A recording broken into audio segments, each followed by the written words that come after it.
غني نوي وزیران معرفي کړل خو خلک سوای او خوشحال سادات څنګه شو. سلام ستړي مشي.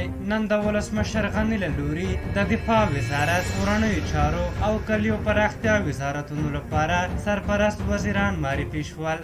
جنرال بسم الله محمدي د دفاع وزارت، عبدالستار میرزکوال د کورنیو چارو وزارت، حیات الله حیات د کلیو پراختیا وزارت لپاره سرپرست وزیران ټاکل شوي. دغه راز د کلیو پراختیا مخکنی وزیر مجيب رحمان کریمي د انکشاف او زیربنایي چارو کې د ولسمشر ارشد سلاکار په توګه ګمارل شوی دی. دغه راز ډګر جنرال ولی محمد احمدزی د یاسین ضیا پر ځای د پوځ د لوی درستیز په توګه ټاکل شوی دی. نوي ګمارل شوي کسان نن رسما خپلو دندو ته ور وپېژندل شول او خپلې دندې پیل کړې. د دفاع او کورنیو چارو سرپرست وزیرانو په اړه به لنډ معلومات درکړو.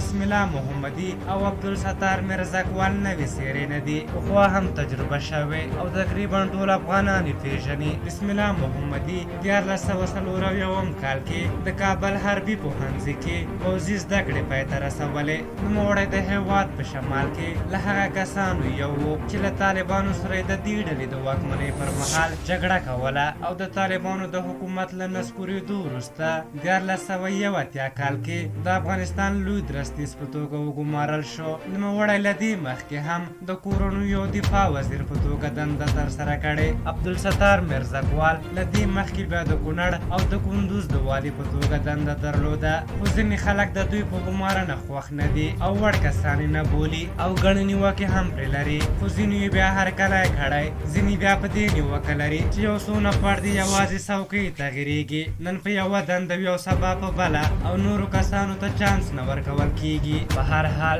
دغه راز ځینې کسان د خوشحال سادات په اړه پوښتنه کوي چې خوشحال سادات څنګه شو. خوشحال سادات تر دې دمه بې وظیفې دی او هېڅ کومه دنده تر اوسه نه ده ورکړل شوې. په هر حال تاسو د ګمارنو په اړه څه نظر لرئ؟ خپل نظرونه هم راته په کمنټ کې ولیکئ. زموږ ویډیو مو خوښه شوې وي لایک کړئ. بیا ستاسو شوپړ ته راځم، په لیو بخښنې خدای مو سپارم. د الله په امان.